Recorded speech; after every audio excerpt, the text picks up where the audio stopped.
de 30, podríamos porque yo quería hablar algunas cuantas cosas antes de empezar, pero bueno, me llamó la idea de empezar en función del atraso mío para ingresar.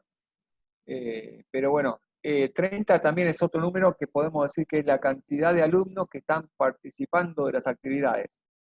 Somos 39 participantes, creo que en realidad son 36 los que podrían dar la respuesta, porque hay 3 categorías profesor. Entonces, 4. 4, Sí. Mariela o Isabel. yo.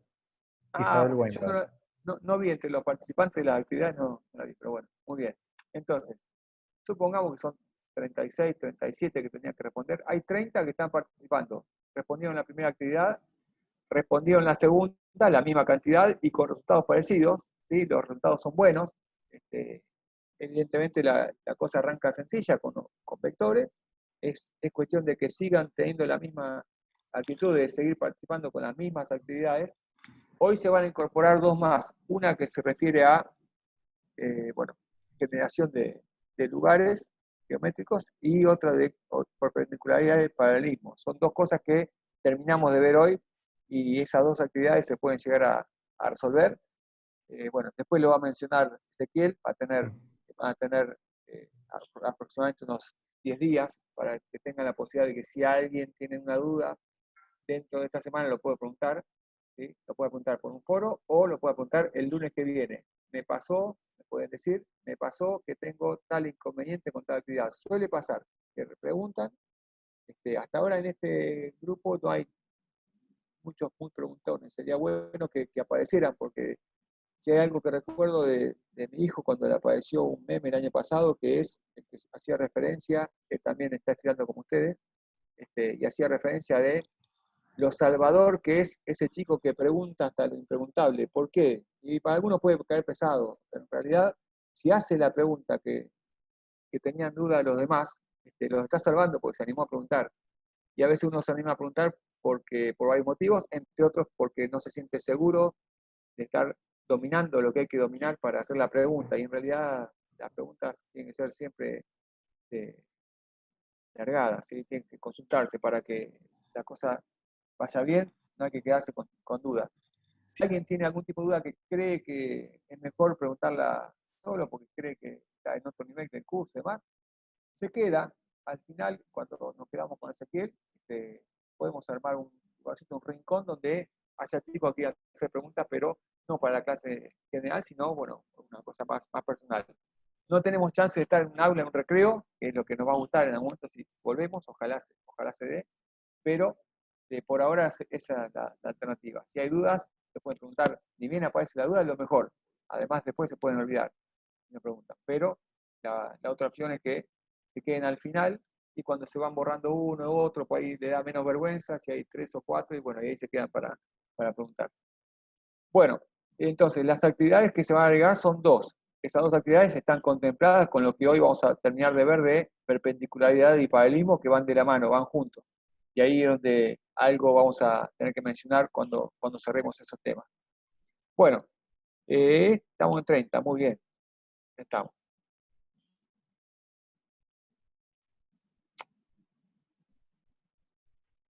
Profe, disculpe, ¿podría repetir lo de las actividades? Las actividades del campus están numeradas no como números naturales, sino como números enteros a partir del 0, porque tiene una actividad 0 que no lleva puntaje para promediar, ni tenía tanto peso, pero la hicieron, y ahí uno es donde empieza a ver quiénes están participando, quiénes están incursionando en el campus y dándole bolilla a la materia, como para decir, bueno, estos temas que aprendí, los practico. Más allá de lo que es la práctica habitual que sugerimos, esas actividades suelen ser actividades iniciales, no son actividades sofisticadas, no entran en ejercicios parciales, pero para empezar a meterse y a dominar ciertos temas, son actividades que vienen muy bien. Y después, a fin de año, el resumen que uno puede hacer es que no es una garantía de que si un alumno hizo todas las actividades vaya a aprobar, pero las notas que resultan del promedio de los parciales se parecen muchísimo al promedio de las actividades, muchísimo. No quiero hacer exageraciones a nivel de esa observación, pero hay una coincidencia llamativa entre lo que fueron las notas promedio de esas actividades sencillas con lo que son notas de los parciales. Así que, bueno, Ya la lo entiendo. secuencia. ¿Cómo? Que ya lo entiendo bien a lo que se refiere. Bien. Bueno, la actividad que se viene es, bueno, ya tienen la primera actividad que ya fue con puntaje.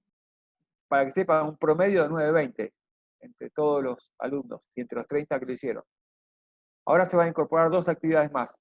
Esas 2 actividades van a generar otros resultados. Y bueno, a partir de ahí esperemos que siga la misma cantidad y que empiecen a completar para a partir de ahí poder seguir avanzando con ejercicios más difíciles, como son los de la guía o los de lo que vamos a hacer en algún momento para repasar, para algún parcial, para algún final, si a alguien interesa. Bueno, lo vamos a ir incorporando, pero esos para iniciar me parece que son ideales. Y además son ejercicios que se hacen en 15 minutos, 20, no mucho más. Si uno lo encara, se concentra, apaga todo lo que distrae, en 15 a 20 minutos lo pueden hacer como rutina habitual. Bueno, vamos a... Profe, le hago una consulta. Estos Sí, ejercicios que se van a subir, ¿también van a sí. tener 2 intentos? La verdad es, ese tema no lo hablamos hoy con Ezequiel. Yo lo dejé como, estos ya los puse como es regularmente, digamos. Tienen infinitos intentos, pero la nota del primero es la que vale. Ok, O sea, ok. o sea que háganlo, o sea, me gustaría que el intento de la actividad sea al revés de lo que pasa en el secundario, con el objetivo de aprender más que aprobar. Si ustedes lo hacen con tranquilidad, es muy probable que en el primer intento ande bien. Y si se equivocan con algo, y ahí lo más importante es, me equivoqué con esto, y me da una retroalimentación de que tengo que revisar alguna idea, ese aprendizaje es el que más sirve. Si uno la pegó con una respuesta y dijo está todo bien, y a lo mejor no analiza y no piensa tanto como si le fue mal. Y si le fue mal, hay algo para aprender, una oportunidad para aprender, que no tenga alguna equivocación. Así que bueno, van a ir viendo que las notas normalmente son buenas, así que eso me parece que va a ser un problema menor. Si piden varios intentos, si hay una nota que se puede poner como más buena, en realidad lo que es importante es, me equivoqué con esto. ¿Sí? Y a partir de ahí decir, bueno, a ver qué aprendizaje saco de eso. Y si no hay un aprendizaje que se pueda sacar, nos lo pregunten a nosotros, a eso me refería. El lunes que viene, si alguno intentó algo y no le salió, o le salió mal y no sabe por qué, por favor lo pregunta, o por foro, o en nuestra reunión. ¿Sí? Al comienzo de la reunión seguramente hay tiempo para ver qué pasa, o al final de la reunión, o si uno quiere incorporar entre un corte de los que se suelen dar, cada 40 minutos que descansamos, que cortamos, bueno, lo pueden llegar a plantear. ¿Sí? Pero sería bueno que sepan que su pregunta va a ayudar no solamente a ustedes, sino a todos, también a los demás. Así que no tengan vergüenza. Bueno, estábamos hablando del producto vectorial que se puede distribuir y esta propiedad desde izquierda a derecha se puede cambiar y leer de derecha a izquierda. Es una igualdad, así que la simetría de la igualdad nos garantiza que si yo tengo A por B más A por C, eso puedo escribirlo como A por B más C. ¿Y ve qué está pasando en este caso? Yo tengo A que multiplica a B y A que multiplica a C. A está multiplicando en los dos términos. Y está multiplicando en los dos términos. Hay un caso en secundario, famoso, el primer caso de que, ¿qué estamos haciendo? ¿Qué estamos haciendo? Tengo un factor A multiplicando, otro factor A multiplicando. ¿Qué puedo hacer? Sacar el factor común. Se puede. Con mucho cuidado, por favor, que sepan que si el factor está a la izquierda, en los sumandos, en los términos, que salga a la izquierda. ¿Sí? Está a la derecha, sacamos factor común, a derecha. Respetar ese orden, no dar cualquier posibilidad de orden porque el producto vectorial ya tiene un recelo con respecto al tema del cambio de orden que evidentemente genera, si un alumno lo hace, un error conceptual importante. Bueno, lo que dice es que si yo hago esa cuenta, A por B más A por C, puedo sacar factor común A y multiplicar B por C. Es la forma reversible de ver la propiedad distributiva. No es otra cosa que eso.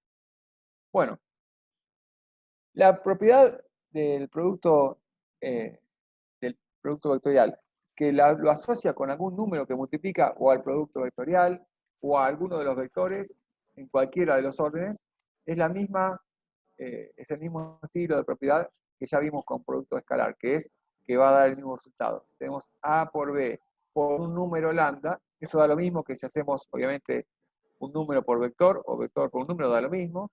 Si a uno de los vectores lo multiplicamos por un número, ese número multiplica ese vector, va a multiplicar al vector b y va a dar el mismo resultado que si multiplicamos por afuera con escalar lambda o a uno de los vectores. A uno de los vectores, no a los dos. ¿Sí? No se distribuye. Lambda puede pasar a asociarse a multiplicar a A o a B, ¿sí? Pero no a los dos. ¿Cómo se usa esta propiedad? Normalmente la mayor cantidad de veces que se usa es porque tenemos una cuenta, por ejemplo, el vector menos A, que multiplica a B. Y el vector menos A yo quiero vincularlo con el vector A solo. Entonces quiero sacarme de encima el menos, el vector menos A. Y ese menos A no es un menos 1 que lo está multiplicando, ¿sí? Si el menos 1 está multiplicando, puede salir, ¿sí? Y quedar multiplicando afuera solo y dejo el escalar sin el signo menos que me puede llegar a molestar. A ver un ejemplito.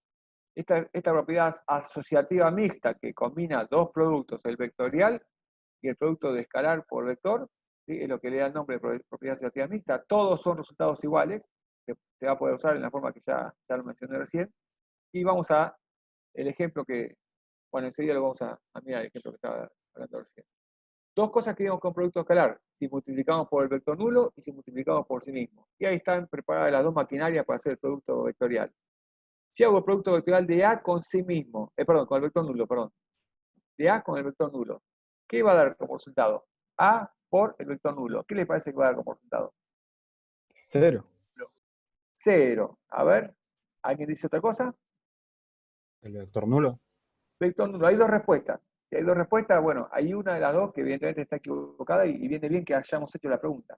Cuando hay dos respuestas, uno se pone en la tranquilidad de que está bien hacerla porque es señal que ayuda para ver qué resultado da como correcto para tener la posibilidad de analizar. 0 o vector nulo. A ver, el que dijo una de las dos capaz que se corrige. Es un producto vectorial, así que va a dar vector nulo. ¿Cómo sabemos que da vector nulo? Y hay varias formas de saberlo. Si uno pone en un determinante fila I, JK, vector A, y el 0, 0, 0, uno hace todas las cuentas posibles de ese producto vectorial, siempre hay un 0 multiplicando, esa cuenta se anula. ¿Sí? Otra forma de hacerlo es viendo que si tenemos A por B, A por nulo, como módulo de A, un cierto número. Módulo del nulo, 0. Seno del ángulo comprendido. No hay ángulo comprendido porque tenemos el vector nulo, pero sabemos que si hay un factor nulo, bueno, esa cuenta también nos garantiza que esto va a dar vector nulo. La forma más práctica, más sencilla de hacerlo es que si uno hace la cuenta del producto vectorial, incorporando las componentes del vector nulo donde corresponden, ese determinante, bueno, todos estos factores tienen un 0. Y si todos los factores tienen un 0, evidentemente esa cuenta da vector nulo. A por 0, por vector nulo, perdón, da vector nulo. Segundo capítulo de estos productos especiales, ¿qué pasa si multiplicamos a un vector por sí mismo? Con producto escalar yo me olvidé de vuelta la propiedad. ¿Me pueden ayudar? ¿Cómo era el producto escalar de un vector con sí mismo? Que daba Módulo al cuadrado. módulo al cuadrado. Espero que nadie crea que lo estoy queriendo marear con los productos, pero la otra es más importante que esta. En esta nos va a orientar con algo que queremos ver geométricamente, pero la otra es la que suele pasar que se puede aplicar en alguna demostración y se la olvidan. Es la llave a partir de la cual una propiedad distributiva se la acuerdan, una propiedad asociativa mixta se la acuerdan, pero la propiedad esa que nos permite expresar un producto escalar como cuadrado de módulo, lamentablemente no están registradas. Bueno, A por A, ahí está la cuenta. A por A sería, si lo vemos por el lado del módulo, módulo de A por el seno del ángulo comprendido entre A y él mismo. Y el seno del ángulo comprendido entre A y él mismo es el seno de 0. Toda esta cuenta da 0, ¿no? 0, por lo que sea, da 0. Si el vector es el nulo, es porque el módulo da 0. Y si el módulo da 0, el vector es el nulo. ¿Sí? Para empezar, como análisis básico. Ahora, si queremos hacer la cuenta tal cual como es el orden que nos dicen, que disponga los vectores y que haga la cuenta. Esta cuenta clásica para calcular el producto vectorial nos da A2 por A3 menos A3 por A2. Y eso se cancela. Y da 0. Las tres cuentas se cancelan. Evidentemente es el vector nulo. El resultado de hacer A por sí mismo da vector nulo. aprovecho para hacerles una pregunta, a ver si se acuerdan. ¿Se acuerdan de la propiedad asociativa mixta? Perdón, sí, asociativa mixta. ¿Sí o no? Si había un número multiplicando a uno de los vectores, ese número podía salir de la cuenta del producto vectorial. Ahora les pregunto, si en vez de tener a A, tengo 5 por A, el vector 5A y el vector A es un ejemplo de dos vectores que son paralelos, ¿no? Uno es múltiplo de otro. Condición de paralelismo inicial que ustedes tienen, que un vector es paralelo a otro cuando uno es múltiplo de otro. Si yo tengo un vector que es múltiplo de otro, un vector lo multiplico por un número, me da un vector siempre paralelo. Si yo en lugar de A incorporo 5 veces A, la propiedad asociativa mixta me dice, puede sacar el 5, que multiplica A por A. A producto vectorial por A. ¿Cuánto da A por A? Acá la está. ¿A por A cuánto da? Nulo. Nulo. Nulo por el 5 que saqué, Nulo. nulo. Vector nulo. Por cualquier número va a dar vector nulo. Y esto nos dice que esta propiedad es básica para decir que si tengo el vector A, lo multiplico por sí mismo, todo vector por sí mismo, producto vectorial, da vector nulo. Pero podemos avanzar un poco más y decir que si tengo un vector que multiplica a uno paralelo a él, no necesariamente al mismo vector, a uno paralelo a él, esa cuenta también da vector nulo. Bueno, y es lo que va a aparecer en un ratito como condición de paralelismo. Bueno, algunas observaciones. Yo tengo el vector AI multiplicando en dos términos, sale como factor común, es lo que dijimos hace un ratito, ¿no es cierto? Ya está tildado, ¿sí? El mensaje de WhatsApp ya llegó, así que vamos a la segunda. Si uno quiere hacer esta cuenta, alguien distraído podría decir, bueno, en un solo paso saco A como factor común, por las dudas si alguien no está viendo bien, es A por B más C por A. Y si fueran números, ¿sí? Letra A, letra B, letra C, letra A, y uno puede decir saco factor común A y multiplica a B más C. Y en realidad ahí en el producto vectorial aparece un problema, por lo cual vamos a ir más despacio. Para empezar, A por B más C por A no se puede sacar factor común. Es lo que intentamos, pero por A no se puede. Ahora, ¿qué pasa si yo en vez de poner C por A, cambio el orden y pongo A por C? ¿Qué cambio notan ustedes en este término? Cambié el orden Signo. para empezar y cambié el signo. Y ahí está muy bien. Esta expresión está muy bien. C por A es igual a menos A por C. ¿Sí? Para empezar, cambié el orden, cambié el signo. Y ahora sí tengo el número menos 1 multiplicando al vector A. Ese número menos 1 multiplicando al vector A va a poder llegar a tener un resultado, bueno, que se va a parecer a este menos 1 que multiplicase. A ver, yo tengo este menos 1. Se puede incorporar al producto multiplicando a C, ¿sí?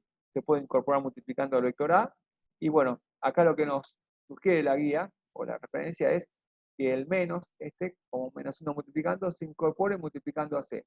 ¿Qué ganamos con eso? Y tener A en los dos términos, multiplicando a izquierda en los dos términos, en los dos factores está a la izquierda, entonces se puede sacar factor común A, que aquí multiplica a B menos C, o a B más menos C, si quieren, ahorrándose un paso, sería A multiplica a B menos C. ¿Se entendió? Para sacar factor común, se puede sacar factor común, pudimos, pero primero aplicamos la propiedad anticonmutativa, cambiar el orden y cambiar el signo. Propiedad asociativa mixta, el menos, es un menos 1, se lo incorporamos a otro vector. Y por último, la propiedad distributiva. Son tres propiedades que aplicamos en este ejemplo, que puede parecer intrascendente, pero es más que importante porque nos hace repasar las propiedades. Bueno, ¿qué pasa si tenemos, a ver, A más D por B más C? Si uno quiere hacer esta cuenta, alguien dirá, pero lo hizo todo en un solo paso, y sí, esto es tan válido como cuando ustedes toman un polinomio por otro y multiplican todos los términos por todos los del otro. Bueno, en realidad acá tenemos, primera cuenta, A por B más C, más D por B más C. Si uno hace después la cuenta de A por B más C y D por B más C, uno hace estas cuentas y es lo mismo que si hiciera directamente de un solo paso, pero por favor sin cambiar el orden, hacer A por B, ¿sí? Me cuenta, A por C, segundo término, D por B, tercer término, y D por C, cuarto término. ¿Sí? Todos contra todos, pero conservando, por favor, el orden. Bueno, y por último, un último ejemplo de esta forma de que tienen que ir asociándose con lo que son la aplicación del producto vectorial, es que si tenemos A menos D por A más D, ¿qué dará esta cuenta? Una resta por una suma, ¿qué dará? Enseguida vamos a mirar. Hacemos la cuenta, A por A, ¿sí? Ahí está el primer término. A por D, segundo término. Menos D por A, tercer término. Y menos D por D, cuarto término. ¿Qué observan del primer y del último término? ¿Qué les parece que va a pasar en el primer y en el último término? A por A, ¿cuánto va a dar? Nulo. Al cuadrado. No, era con producto escalar que daba módulo al cuadrado. Ah, de razón. Me alegra que recuerde por lo menos esa propiedad, pero en producto vectorial, A por A da vector nulo. La clase que viene vamos a repasar las dos alternativas. Vamos a repasar unas cuantas cosas como vimos hoy. Y D por D también. D es el mismo vector con sí mismo, así que todo vector por sí mismo da vector nulo. Tenemos dos vectores que son los nulos. A ver, ya se cancelan en el primer y el cuarto término.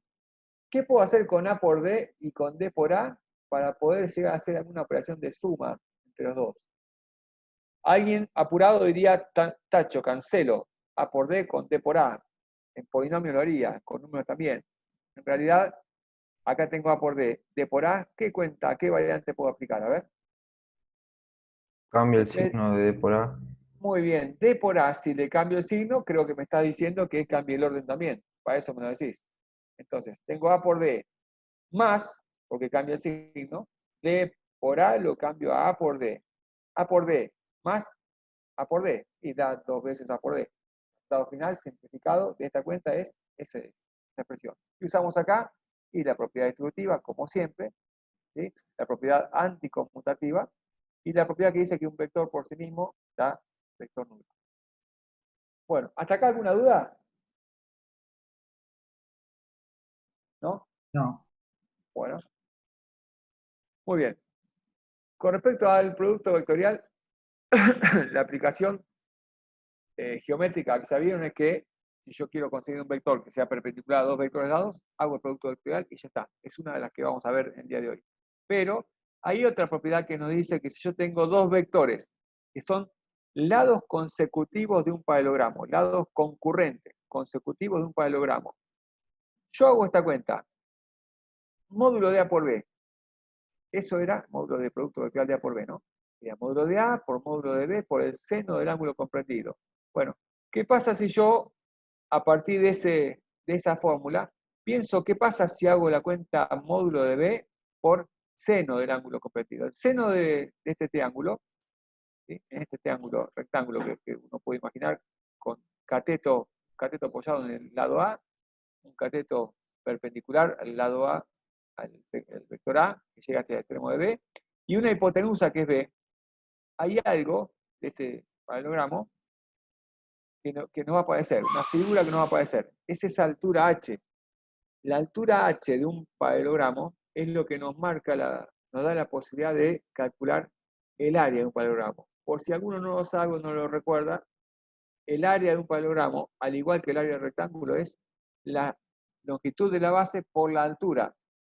¿Sí? Así como recuerdan que la base por altura es el área del rectángulo y base por altura sobre 2 es la del triángulo, bueno, en este caso hay una especie de rectángulo que no es difícil imaginar si uno traza una recta paralela a la altura, o sea, perpendicular a A. ¿Sí? Se forma un triángulo que si uno lo recorta y lo pega a continuación de este sector de paralelogramo que falta, se genera una figura, si recortamos, que es un rectángulo. Y en el rectángulo la superficie o el área es base por altura. Bueno, esa base es módulo de A. La altura, enseguida lo vamos a analizar. Por las funciones trigonométricas, ustedes saben que si uno vincula la hipotenusa con un cateto opuesto, hay una función del ángulo comprendido entre A y B, ¿sí? Función de este ángulo que podemos llamarle alfa si quieren, seno de alfa o coseno de alfa, me dirán cuál es la función que me vincula el cateto opuesto con la hipotenusa, con la medida de la hipotenusa. ¿Cuál es la función que vincula el cateto opuesto con hipotenusa? ¿El seno? Seno de un ángulo es cateto opuesto sobre hipotenusa. O sea que seno de este ángulo, que figura acá entre A y B, sería cateto opuesto, altura, sobre hipotenusa. O sea que este seno, a ver, este seno sería altura sobre módulo de B. Acá al lado tenemos módulo D multiplicando. Para empezar, puedo cancelar siempre y cuando el vector B no tenga módulo 0. ¿Y puede ser que tenga módulo 0 o no? Acá estoy señalando algo. Sería nulo. No es el nulo el vector. Si fuera nulo el vector, el módulo sí da 0 y no podría simplificar algo que sé que vale 0. Pero como el vector no es nulo, porque cuando hablamos de perpendicularidad, paralelismo y dirección, no hay, y ángulo, no hay vector nulo, porque no hay dirección. Bueno, en ese caso sí puedo simplificar. Y cuando yo hago la cuenta de que el seno es h sobre módulo de b y simplifico b con b, módulo de b con módulo de b, me queda en este lugar, en estos dos factores, puedo reemplazarlo por h. Esta cuenta va a dar h. Entonces, módulo de a, base por la altura. ¿A qué le suena base por la altura? ¿A qué es igual la base por la altura en el paralelogramo? Al área. Eso Al área. para calcular el área, muy bien. Bueno, ahí tenemos la longitud de la base, la longitud de la altura. A la hora de multiplicar, esa cuenta da módulo de A por B, quiere decir que esa cuenta es lo que nos da el área del paralelogramo. Aplicación del producto vectorial, la primera, encontrar un vector perpendicular. La segunda y más importante es saber que se utiliza para calcular el área del paralelogramo, que tiene varias aplicaciones, ya vamos a ver algún ejemplo, pero sobre todo queremos ver qué pasa para otras cuestiones que enseguida van a ver. Lo primero que pide como consejo es esto. Suele pasar que en los parciales un alumno dice, bueno, a ver, me dan dos vectores, calcule el área del paralelogramo. Y bueno, le da el producto vectorial, le da el vector 1, 3, 8. Y bueno, tendrá que hacer el módulo de 1, 3, 8, y uno cree que el alumno va a hacer raíz cuadrada de 1 al cuadrado, más 3 al cuadrado, más 8 al cuadrado, lo clásico, ¿no? Calcular el módulo del vector que me dio como resultado del producto vectorial. ¿Qué suelen hacer? Y ponen, por ejemplo, se olvidan el punto y coma entre vector y dicen 1 más 3 más 8, o lo que sea, y el resultado le da un número. El producto vectorial nunca puede dar un número. Lo que da un número es el módulo, pero el producto vectorial es un vector. A ese vector no le calculamos el valor absoluto, es un vector, así que le calculamos el módulo. Y ese módulo es el que nos va a dar el área del paralelogramo. Bueno, esa área que está ahí representada, ¿sí? El producto vectorial es un vector perpendicular, pero el área es el área que está representada entre el paralelogramo, cuyos lados consecutivos son los vectores que nos dan, A y B. Bueno, esa área del paralelogramo va a ser siempre positiva, tiene que ser un número siempre positivo, nunca puede dar un número negativo, es una raíz cuadrada, módulo siempre positivo. Bueno, en ese caso tenemos la alternativa de encontrar el área del paralelogramo y asociarla con el área del triángulo. Fíjense que si dividimos en dos el paralelogramo, nos queda un triángulo determinado por los vectores A y B. Si alguien nos dice en un enunciado, hallar el área del triángulo determinado por los vectores A y B, y uno vio área de paralelogramo, no vio área del triángulo. Quizás le parece una sorpresa, le parece algo complicado.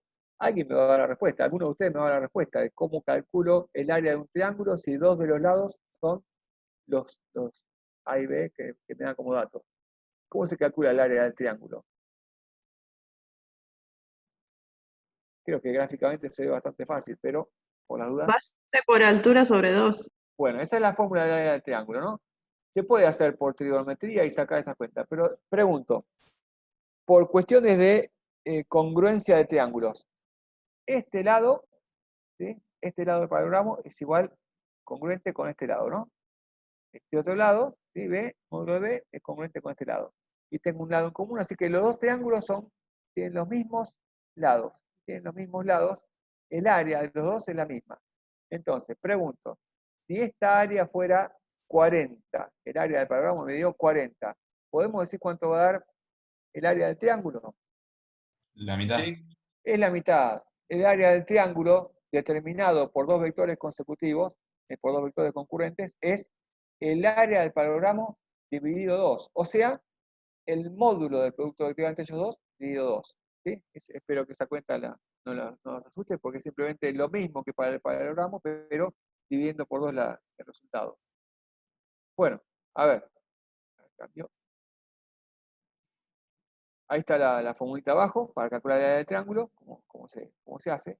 Sepan que estas aplicaciones para calcular área, así como las integrales, uno las debe recordar por análisis matemático, no sé cuántos lo habrán visto, en clases normalmente lo preguntaríamos, pero hoy no tenemos tiempo, y nos quedaremos con la duda. Pero para calcular área se puede usar integrales, para calcular área de una región encerrada entre dos funciones. Pero, según me contó la doctora Contín, que se utiliza por ahí para medir áreas de, por ejemplo, una superficie de, no sé, Ezequiel me podrá desmentir o no, la superficie que recubre un avión o una figura que no es uniforme, o sea, que no tiene una medida rectangular, triangular, geométrica, una figura que no tiene un contorno delimitado como los que conocemos para figuras geométricas.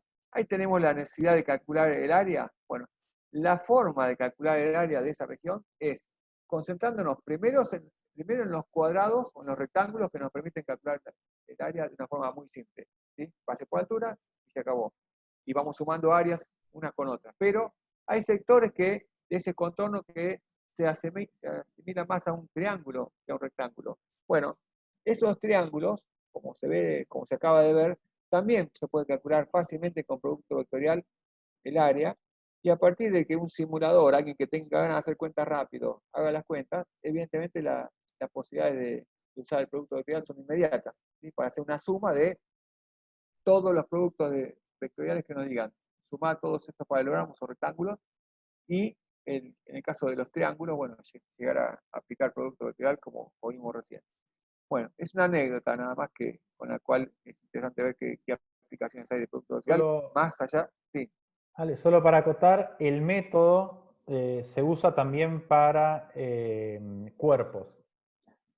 ¿Sí? Bien. O sea, el método de reemplazar por figuras o por cuerpos conocidos e ir sumando las partecitas se utiliza también. Para medir volúmenes. Correcto. Bueno. Volúmenes y áreas de bañado, áreas laterales le decimos, ¿no? Bien, muy bien. Vamos a... Perdón.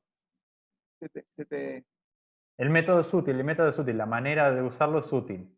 Y sí, la verdad que es para tenerlo en cuenta. Paralelismo entre dos vectores. Primera aplicación de producto vectorial. Cálculo de área área del paralelogramo determinado por esos dos vectores.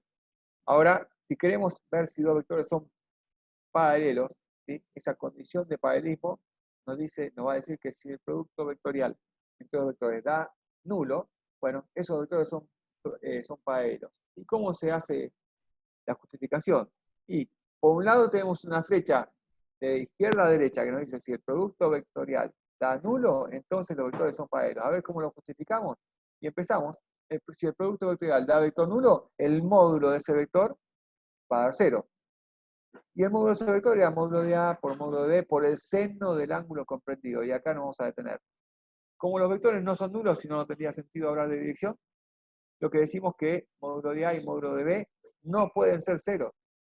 Sin embargo, si no hay un producto que da 0, evidentemente alguno de los tres factores tiene que ser 0. Y si alguno de los tres factores puede ser 0, analizamos. El módulo de A puede ser 0 y no, lo descartamos. El módulo de B puede ser 0 y tampoco, lo descartamos. Así que el seno tiene que ser 0. ¿Y el seno de qué ángulo valía 0? ¿Qué dos ángulos posibles tiene el seno que vale 0? 0 y 180 era. 0 y 180. Sé que no espiaste lo que anunció el PowerPoint porque acá dice 0 y pi. Me decía 0 y pi, por ahí podía sospechar. Pero evidentemente 0 y 180 son los dos ángulos cuyo seno vale 0. Y si son dos ángulos de 0 y pi, me parece que los vectores en los dos casos son paralelos. Colineales y del mismo sentido, colineales de sentido contrario, pero los dos son paralelos. Es la condición que surge para ir de izquierda a derecha. Ahora, si queremos ver la demostración al revés, de derecha a izquierda, el dato sería, tengo dos vectores que son paralelos. Y acaba el símbolo de paralelos que no salió en esta impresión. Si los vectores son paralelos, demuestre que A por B da producto vectorial nulo. Bueno, y empezamos. A ver, empezamos con la condición de paralelismo. Si son paralelos, entonces el seno del ángulo comprendido entre los dos es 0 o pi. Al revés que antes, ¿no? Y si el seno da 0 o pi, el seno, el ángulo es 0 o pi, el seno de esos ángulos va a ser 0. Y un 0 multiplicando hace que esto sea vector nulo, y como es el vector nulo, esta cuenta va a ser, la cuenta A por B va a ser la que se refiere, pero como esto da 0, módulo de producto vectorial da 0, el vector al cual hacemos referencia es el vector nulo. Y ahí ya demostramos lo que es esta condición, que si el producto de los vectores no nulos da vector nulo, bueno, son paralelos. Y si son paralelos, ese resultado va a ser vector nulo. Eso hay que tenerlo en cuenta para condición de paralelismo. Ya vimos dos condiciones de paralelismo. Una es que si un vector es múltiplo de otro, son paralelos. Otra es que el producto vectorial sea vector nulo. Hay más formas de reconocer que dos vectores son paralelos. Por ejemplo, el 1, 2, 3 con el 10, 20, 30 son vectores paralelos porque uno es múltiplo de otro. Pero si uno arma una fracción, un cociente entre 1 y 10, 2 y 20 y 3 y 30, se arma una igualdad de fracciones que se llama proporcionalidad. Si un vector es proporcional a otro, también se puede reconocer que son vectores paralelos. Son varias formas de verlo y obviamente si hace falta un producto vectorial lo haremos, pero en la mayoría de los casos se ve mucho más fácil si están los vectores ahí con sus componentes listas para descubrir. Bueno, para ir cerrando esto, vemos un ejemplo. Sí. ¿Qué quería decir en la diapositiva anterior? Condición necesaria y suficiente. Muy bien, eso es base de lógica, en la cual yo ya he pedido varias veces que tengamos una chance de a los chicos que ingresan buscar la forma de dar un envión con lógica. Condición necesaria y suficiente en lógica significa cuando uno dice... ¿Cómo? ¿Cómo, Fernando? Ah, pensé que estaba aportando algo. Bueno, si hay una condición que me obliga a otra, la primera condición se dice que es suficiente. Lo primero que sé de algo me obliga a lo segundo. Eso es ser condición suficiente. ¿Sí? Si ustedes, supónganse que le digo, aprobaron todas las materias de primero, o aprobaron álgebra primero. ¿Cuál es la condición necesaria y suficiente? Y si yo aprobé todas las materias de primero, eso quiere decir que me alcanza y me sobra, es suficiente para decir que aprobé álgebra. En cambio, si aprobé álgebra, es necesario para aprobar la de primero, pero no alcanza. Bueno, cuando uno tiene una implicación que es verdadera, A implica B, o P implica Q, como quieran verlo. La primera es condición suficiente, la segunda es necesaria. Si uno tiene una flecha de ida y vuelta, quiere decir que las dos son necesarias y suficientes. De las dos formas se puede ver la implicación, así que es condición tanto necesaria como suficiente de un sentido y de otro. ¿Sí? Quiere decir que la flecha va de ida y de vuelta. ¿Está? Sí, sí, sí. Obviamente con ejemplos más lindos y de lógica se puede aprender mejor y acostumbrarse a que no es algo raro, condición necesaria y suficiente. Pero es que eso sí quiere decir que son equivalentes. Quiere decir que es lo mismo, decir que A por B da vector nulo como que A es paralelo a B. Bueno, ahí tenemos un ejemplo y quisiera que lo vieran a partir de lo que hablamos recién. Yo tengo la posibilidad de que ustedes lo hagan con producto vectorial y que hagan la cuenta y ver si da vector nulo, y me gustaría darles un tiempito para que lo hagan, pero voy a dejarlo sin tiempo a Ezequiel para lo que tiene que para desplayarse. Pero sí me gustaría que vieran, para saber si son paralelos, es que si yo al vector A lo multiplico sabiamente por un número para obtener el vector W, encuentro un número por el cual puedo multiplicar A para que me dé W. Queda menos de un Menos 2. minuto. Muy bien. Multiplicamos, muy bien, gracias Ezequiel. Multiplicamos por menos 2 y del vector A obtengo W. ¿Sí? Y si yo hago una proporción, una fracción, 1 sobre menos 2, 2 sobre menos 4 y menos 2 sobre 4, también esa proporcionalidad significa que son paralelos. La cuenta de este producto vectorial va a dar vector nulo, efectivamente. ¿Puede ser que falte una coma ahí en el A? Sí, exacto. Muy bien. Bueno, antes de que a ver si nos llega a sacar, bueno, eso, una opción era esa, ¿no? Para ver que eran proporcionales, ¿sí? Ver que el vector, el producto vectorial da nulo, entonces son paralelos.